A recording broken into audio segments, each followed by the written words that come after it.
So, have you or someone you know ever found yourself in a situation where you have felt so deeply hurt or impacted by the actions of someone or a life event that has stopped you from living your life well?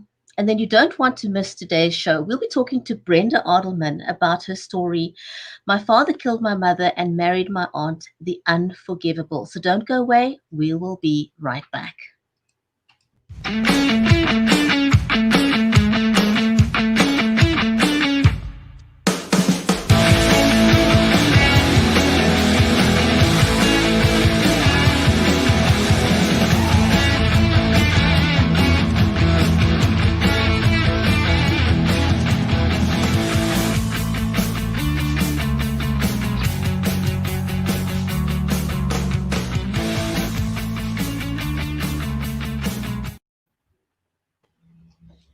If you're just joining us, welcome to the Writers' Corner live show. I'm your host, Brenda Adelman from Cape Town in South Africa. And today we're talking to someone with the biggest heart, the amazing Brenda Adelman, and author of My Father Killed My Mother and Married My Aunt, Forgiving the Unforgivable. But first, a warm welcome to my fellow co-host, Mary Elizabeth Jackson. She's the award-winning author of the Poolicious children's book series with powerful I am statements. She's also a special needs and disabilities advocate and lives in Nashville in the USA. Mary, hi, how are you? Hi, good morning. How are you? I'm doing well, and we're excited about today. And this is a big topic, and it affects everybody, doesn't it? It absolutely does. So a little bit about Brenda before we bring her onto the show. Brenda is a native New Yorker with a critically acclaimed one-woman show called My Brooklyn Hamlet, based on her own life story and the power of forgiving the unforgivable. Brenda has performed her solo show for over 12,000 people worldwide. She teaches entrepreneurs and performers how to stand out by healing from and then telling their story through digital trainings and classes. My Father Killed My Mother and Married My Aunt, Forgiving the Unforgivable. So let's invite Brenda to join us on screen, shall we?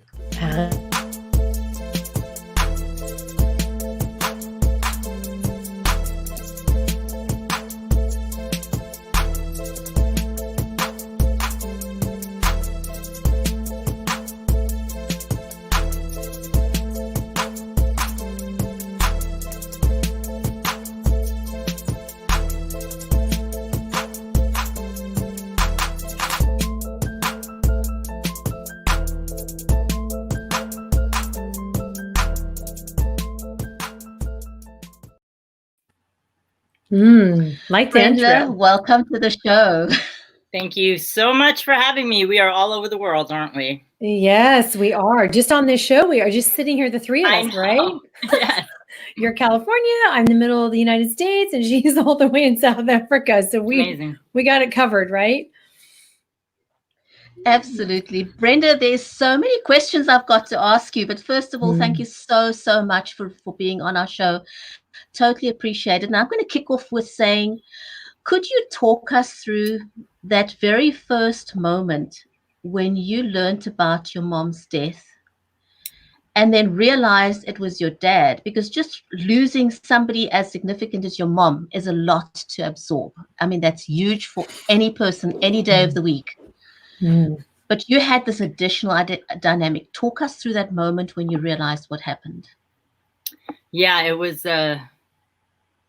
something. I remember the day very well. I was at an all-day, all kinds of weekend-long retreat that was designed to have me really go after my dreams. I'd spent so much of my life being there for my mother and my father, not even realizing I could be there for for myself. And I was super high on life. And it was unusual because I didn't call my fiance that day. I was just in this, networking event workshop. And I come home and it's about 8:00 at night. And my fiance at the time, his son was like quiet in the other room, which was unusual. And the place was so clean. And, my fiance asked me how my day was. And I said it was amazing, and I went on, and I was so excited. I was going to meet. It was actually I was going to meet with these other people in Los Angeles, and we were going to form a writing group. And he said that he was so glad that my day was so beautiful, that he wished every day could be as beautiful.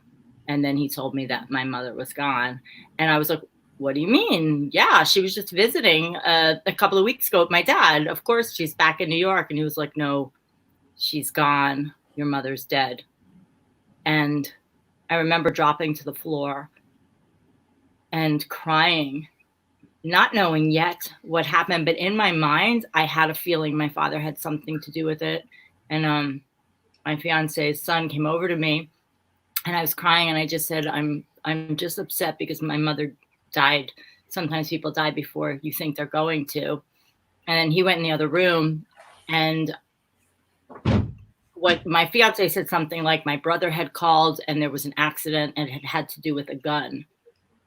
And I knew, like in my heart, immediately I knew it was my father. But I went over, I called the house to call him, and the police answered the phone. And I was like, I need to speak to my father. And they told me he was on the front lawn, and they were interviewing him. He couldn't come to the phone. And I think that was the moment it sunk in that he was responsible for this.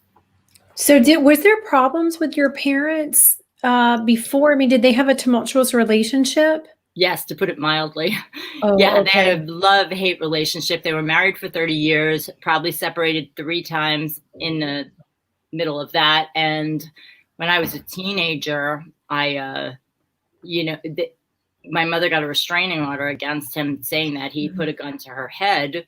But when she took him back, they were separated for a short time. When she took him back, I thought my mother must be lying, because why would she take back someone who put a gun to her head? Right. Well, that's the abuser's denial, isn't it? Oh, yeah. Not realizing that I was in that denial, not the person who was directly being abused with the gun, but as, believing, I love them both so much, and believing my father, because my father was more like, I didn't do anything, while my mother was crying and sad, and he was gaslighting her, but all things I learned afterwards. I'm so Wow. it's one of the most intense stories I think I've ever heard, and probably maybe Burgetti has ever heard. I don't know. And it's in, I know you're at the place where you're at, but when people hear it for the first time, I'm sure they're very shocked. And it's like, okay, how are you walking around? How do you look even happy? How do you even look normal?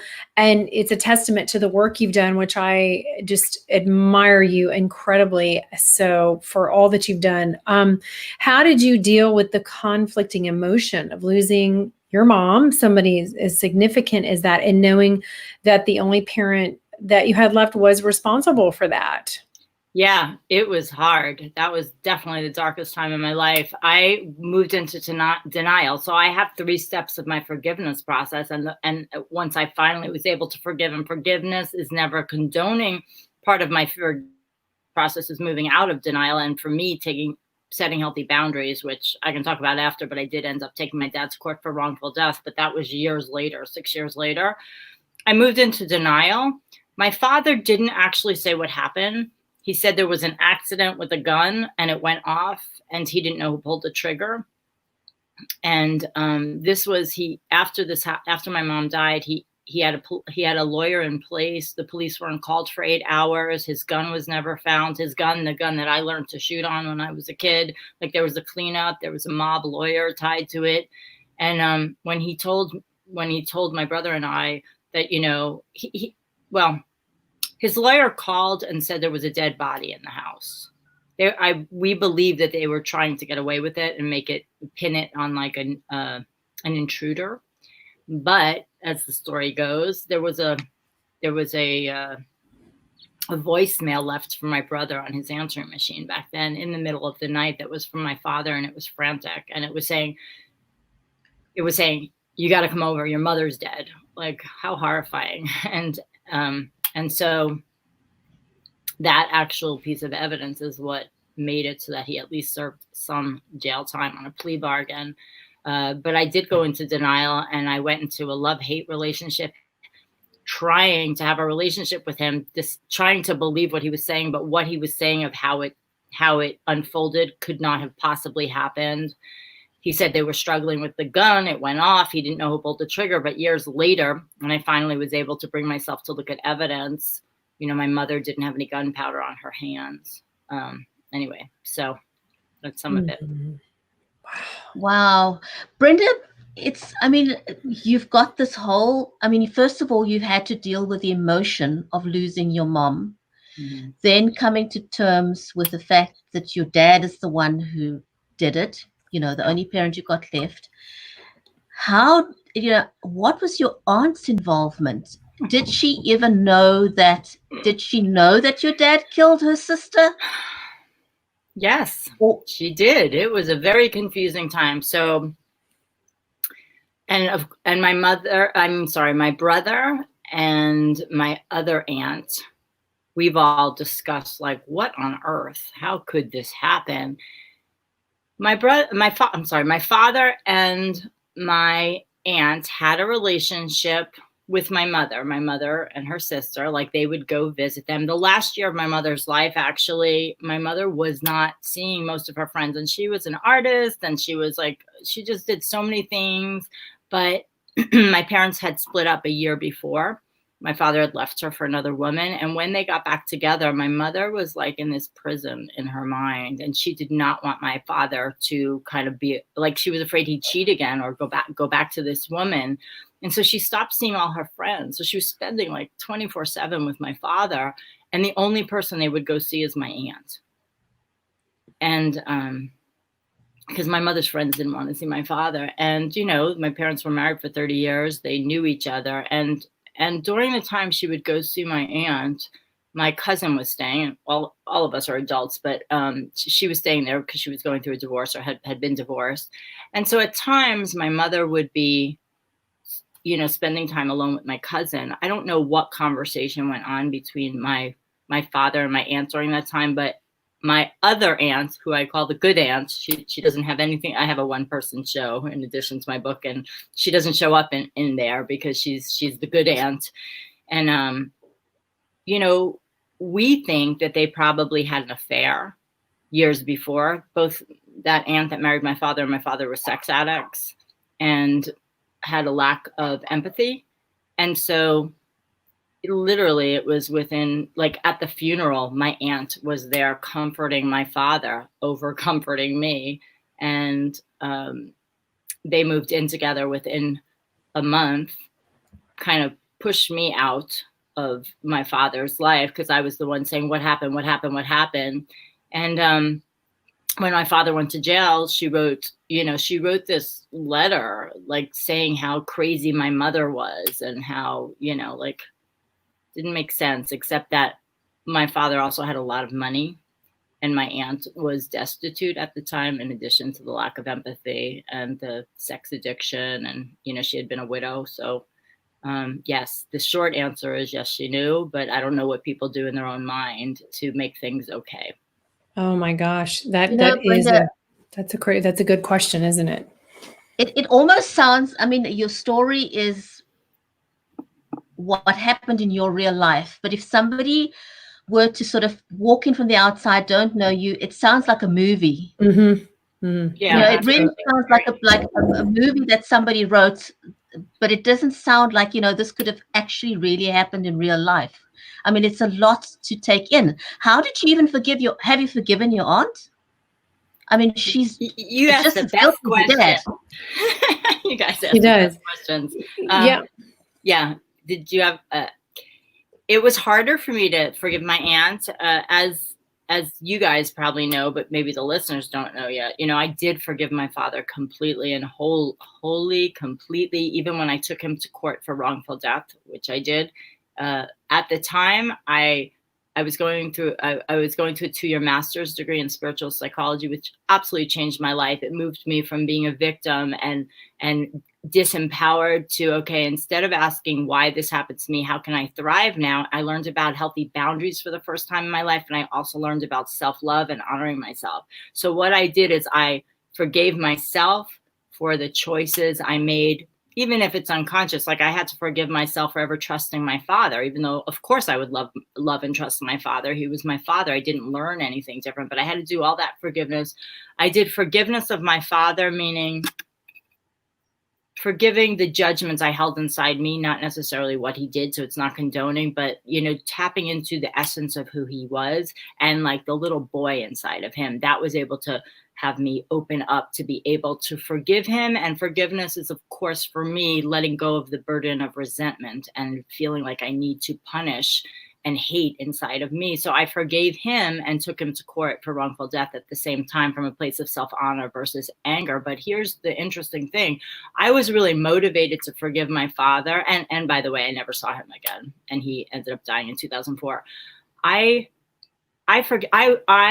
really had a desire to forgive my father because I loved him so much. I was so close with both of my parents, but with my aunt, I did what I tell my clients not to do because I did become a coach afterwards. I say, don't compartmentalize. If you have anger towards someone, make sure you address it, because if you don't, even if they're in another state, even if, which she was, you know, it will come back. It'll come back. That anger will leak out into other areas of your life with other people and all kinds of things, right? We have unresolved anger and it ends up in, you know, addiction or being a fear of intimacy, all kinds of things. But what happened was my father died in 2004. They skipped town when we did the civil suit.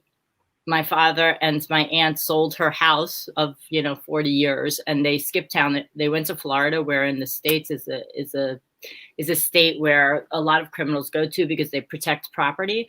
So from judgments. So my brother and I won a $2.2 million judgment for wrongful death. My father and my aunt, who was my stepmother, skipped town. She left her family. He died in 2004, and I just compartmentalized, was like, well, she has nothing to do with me. We never collected the money, and in case there wasn't enough to forgive. And then, I don't know, like 3 years ago or something like that, I was in Virginia visiting my other aunt, and there was a family member who, is there chance or is it synchronicity? We had no idea where my aunt was after my father died. We didn't know anything about her. And then her grandson ended up moving into the neighborhood where my other aunt was. And so we found out that she had Alzheimer's and that she was kind of destitute in a adult facility. And I was like, I could care less. So this is the interesting thing I learned about myself, because I'm compassionate, I have empathy, but this is a lesson I think for everyone who thinks that it's other people who don't have empathy. I didn't have empathy. I was just like cut off. And what I do teach is that, you know, if our heart is cut down to anyone, it's cut off to ourselves too. That's why it's really important to fill ourselves with love and take responsibility. Anyway, it was Thanksgiving, and my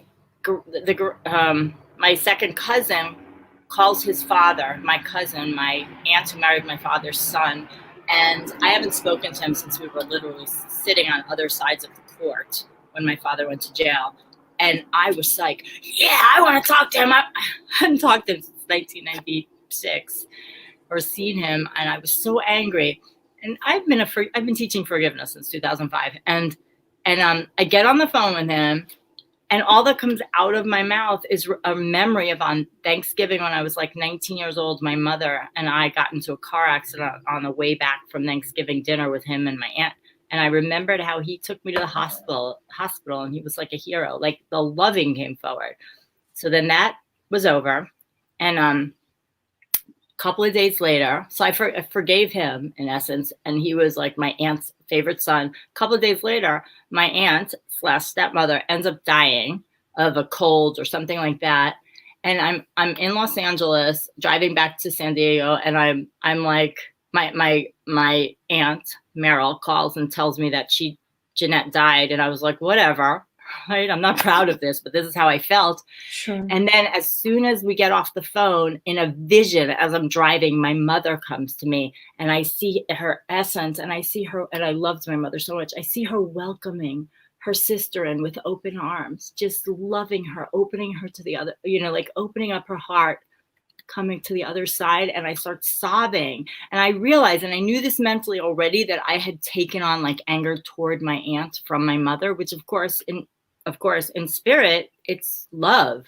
It's not anger. And so that was when I truly forgave my aunt. And I was like, wow, it's about just letting go of the past.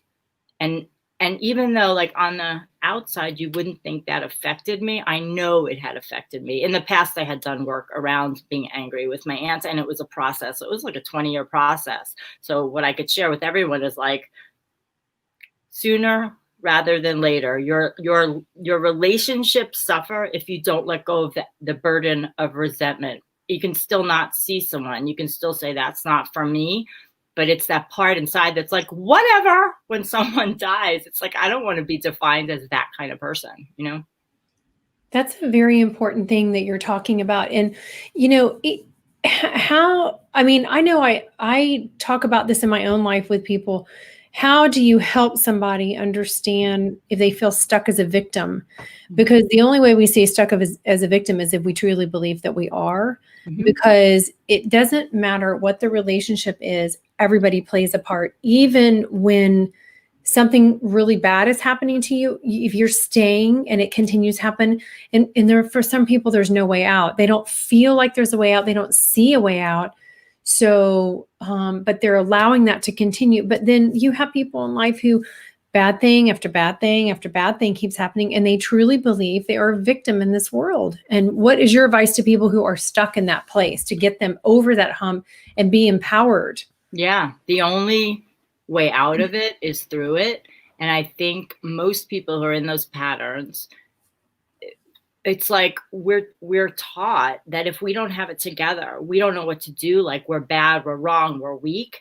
And it's actually a time to forgive yourself for choosing the wrong relationship, not taking that opportunity having to do with a job or travel, forgiving yourself for being with someone who was abusive, or being, you know, hoodwinked and having someone take something from you, believing in someone that maybe you shouldn't have trusted. I actually think that's a call to love. Like, if you could switch it around and be like, oh, it's not a chance to beat yourself up, it's a chance for more love, then people would, and that's the process I teach. It's like taking radical responsibility instead of being like, everything's happening to me, because of course, and you know, but not everybody does know, because you don't learn it, that if you're the common denominator, like, this is classic for people who are always in like a bad relationship after a bad relationship after a bad relationship. It's like, you're the common denominator. So as long as you feel victimized to it, you might have this feeling of like, haha, like a righteousness, but you're the one that's losing. As soon as you take responsibility, you can start to look at what choices did I make or not make that made that happen. Because otherwise you're a weak player. You're a background player in your life instead of being powerful. Brenda, when I look at what you're saying now, it makes so much sense for me. And, hindsight is an amazing thing. I found myself in a situation once where I was so, and I'm not comparing this to your situation, but I found myself in such a place at one time when I was so deeply hurt by a best friend that I literally couldn't breathe. I couldn't breathe for the longest time. And it actually took me many years of a lot of inner work to be able to move past that. For years, I remained stuck and I couldn't move forward in any aspect of my life because I was so caught up in that feelings of hurt and anger, and all these negative emotions literally consumed me. It consumed my life, and I was stuck there for a long time. So if there's anybody that's watching the show now and they're in that place where they're stuck, whether it's somebody that's hurt them, or whether it's circumstances like, COVID-19 now, it's caused a ton of anxiety for a lot of people. They've lost their jobs, they've lost their source of income, no food on the table. And so they're feeling completely stuck and they're hurt. They're angry at lockdown. They're angry at the government for telling them what to do. There's anger at the moment with the racial divides that we've got amongst people. So there's a lot of anger in the world at the moment. What is your one piece of advice for somebody who's currently stuck in that place? Okay, let's see how I can narrow this down, because that's a lot, and we're in a big place right now in the world. That is a Really, lot, yes. it's important, because how we do anything is how we do everything, and the power is in you as the individual versus these big things that are happening. So what I would say is look at the story you're making up, because it's our thoughts. It's our story about what's happening. That's unfair. That's just a story, because if there's two sides to something, it means it's a story. It's not truth. So if someone says it's not fair that I'm locked down, and someone says, and someone else says, oh my gosh, I'm so glad I'm not going to get sick, so I'm glad we're locked down, it means that neither of those are true. Or you could say both of them are true. So look at the story, and then you are at cause of choosing the story that you choose to live your life by. So it's about perspective too. Again, you can say that's wrong, that's not for me, but when you get your emotions caught up in it, what you're doing is we're often not able to think clearly. So it's perspective. It's saying, like, I know when I've been really down, or certainly, I mean, with the COVID stuff, let me deal with just that right now, since the other stuff, I don't want to get heated either. I want to stay in a level of equanimity. But you see that right now, I can get triggered in my mind about something, and I'm really for equal rights. I can get triggered by something, and then I could switch and say, okay, what's my focus? My focus, if I'm focused on being angry, I'm going to feel angry. And the truth is, I could say whatever I want about my cause, and the person, yeah, the people who believe like me are going to believe the same thing, but the other people aren't going to be able to hear it because they're going to be defensive. So it's shift in perspective. If I'm depressed, I will go listen to some kind of uplifting videos that will lift me up. I'll go walk around the block. It's like moving out of the head. Notice when you're doing that obsessive loop of thinking of how wrong things are, and say, well, what can I do today? Because it's out of what can I do today that, like, people started making masks for people who didn't have masks. It's not out of, oh, this is so unfair, I'm so scared. It's out of asking for a better thought, a higher thought. And also moving is really good, because you can get out of your head that way, doing something. It's really important to get out of that obsessive thought loop of that you're right. And that something else is wrong, putting that judgment on it. So what can I do that's positive about this? So, and then you have to turn your focus to what do you have control over? Where do you actually have power? Like, if you're in a really bad relationship, and I say this about someone very, very, very close to me, the power that she had was going to a shelter and getting counseling for the situation she was in, and them giving her resources so she could have that on her side. So when she was ready to make that move to get out of the situation, she had all that ready to go. So that was her empowerment right there. Was she able to do that? Still in the process, but it was that moving forward of out of that victimization to what can I do for myself? It's so hard. It is so hard. And because, domestic violence is definitely a cause of mine that's dear to my heart. What I realized afterwards, it's like, we could believe that someone should just go do that. But then if you look at someone who's been victimized for so long, let's say in a situation like that, or they don't know how. People that are like put down for so long, sometimes they don't think, or I'll speak about my mother, it's like, they don't, like, logically, it can be like, yes, I go to a shelter, I go get the help, but their self-esteem is so eroded. Right. And the fears of an oppressor, the fears of that oppressor has, or gaslighting has made them think like they're so wrong. Like, that's where, like, deservability comes in and worthiness comes and things like that. So it's like, I remember telling my mother to leave my father and her not doing it. And I couldn't understand it, but it's almost like the brain changes. Like, she wasn't thinking like I was thinking. So it's like having compassion for people who aren't getting help for themselves. And then, of course, always, it's never about the other person. It's like looking at yourself and saying, okay, how can I be more compassionate? How can I be more loving? How can I share? How can I have better communication? Very good. Very, very good. So, Brenda, you've got a free gift to our audience today. I do. Well, actually, I have a gift that is pay what you can, because it's so beyond like just a free gift. This is my life's work, as far as how I was able to forgive my father. Like, my Kindle book is $2.99. That's my father. I killed my mother and married my aunt. on Amazon. And then what I've decided is my Phoenix Rising, which is a 30-day process into and through forgiveness that has all the tools I've learned over these years. That's normally $222. It's pay what you can now. It starts, I think, at $30 through the link that may be posted somewhere, or it's Brenda Adelman.lpages.co/Phoenix-Rising-gift. You'll have to put that up. Yeah, there it is. So I think that's amazing. And I know that I have listened to you. I have signed up for things because there's stuff I need to do forgiveness on. And it's like, you're very encouraging. Wait, what is it? That's not the top 5 reasons to never forgive and why you must. Oh, yeah. Okay. That's okay. I'm sorry. That is the gift. Yeah. That one's free. Yeah. That's not what I just mentioned, but yeah. Okay. Go ahead. Sorry. No, just that, it's also being brave enough to rip that Band-Aid off and go through it again, because you do have to process through that pain. And, but you don't have to get stuck in it. You don't have to let it take you over. Right. So that's really important, because anger is part of my process. Like what I realized, because it took me 6 years to start feeling like myself again, start having joy again. It was because I did not do a healthy release of anger.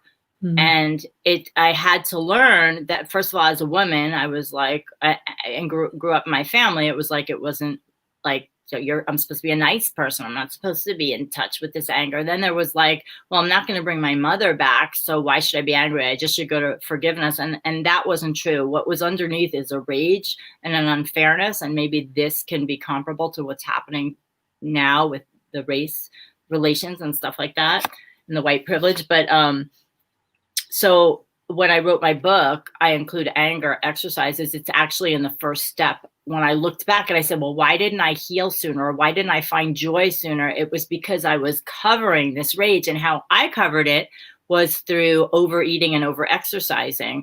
And so why I would do that is because then I would be beating myself up over gaining weight or hurting myself physically, instead of being really angry and looking at the thing that I should have been looking at, which is that my father did the ultimate betrayal and killed my mother. And so, so healthy, just a couple of things. Well, obviously you can go to a therapist if you need that. For me, I do a lot. I did a lot, and I teach about freeform writing, anger release, and then, setting the pages on fire safely, screaming it out, doing some physical activity, just really consciously being like, I am angry, I am angry, like seriously getting there. And it took me 6 years, and I went to a primal anger workshop. Like there were so many things, and there were so many layers. So for everyone to be kind to yourself on the way to doing this work. But here's the thing: if you don't do the conscious and healthy release of anger, it will be in your body, and it will end up in addictions, other ways, or people get sick, shows up where, there's a lack of intimacy, or people lash out. Right. It's all unhealthy. It's going to show up in some form or the other, I know that as part of my journey, I also went through that anger. You had to actually allow yourself to feel the anger. And because you're spot on, it'll manifest in sickness or in other relationships or in some form, but you're not going to escape the effects unless you deal with the anger and go through that process. Right. Right. A lot of times it shows up as pain, because we're punishing ourselves subconsciously and we don't even realize it, So Brenda, where can everybody find you? I know you've got some links up here, but where can they find you? And, I'm going to be posting about my journey as I do the things that you're teaching, because I've got, a most recent thing in this last year, and then in the past, we all have things that we have to forgive. So, it's very important. We just have to go, okay, it's time to do this. Yeah, because it just hurts you. It literally just hurts not just you, whoever's holding it hurts you. It's like when here's what my impetus was to forgive my father, in addition to the fact that I loved him and I wanted to forgive him. I didn't forgive him for that reason. I forgave him because my anger toward him was swallowing up my joy and my creativity and my ability to love. So when people are like, oh, I got it handled. I've had healings with my father all these years after he's died. Literally last year, I was on the stage in Mexico doing my one-woman show, which is about my life story. And on stage, I had a healing around him because I had done yet another healing about him. another layer. Another layer 6 months earlier, because having to do with shooting a gun, because I hadn't shot a gun since he was alive. And when I did that in life, you know, then on stage, when I'm acting out my story, all of a sudden, instead of anger, I had played the show so many times with anger at a certain point when I find out my mother dies. Instead, it was sobs and sadness. But that the sobbing is then the opening to more peace, more joy, more health, versus the anger, which is a contracted feeling. Right. Oh gosh, thank you so much for sharing your story with us today. I mean, I really hope. Thanks for having me. I just hope so much this helps other people, whoever sees this, because I mean, unless you're a very big high spiritual guru, you've got forgiveness work to do. Yes. Yeah, absolutely. Brenda, thank you so much. It was really a great honor to have you, and thank you for sharing your story. And thank you to our audience who joined us live, and thank you to all of you that will be watching this on the replay. We wish you a great day further. Thank you so much. Thank you. Bye. Bye.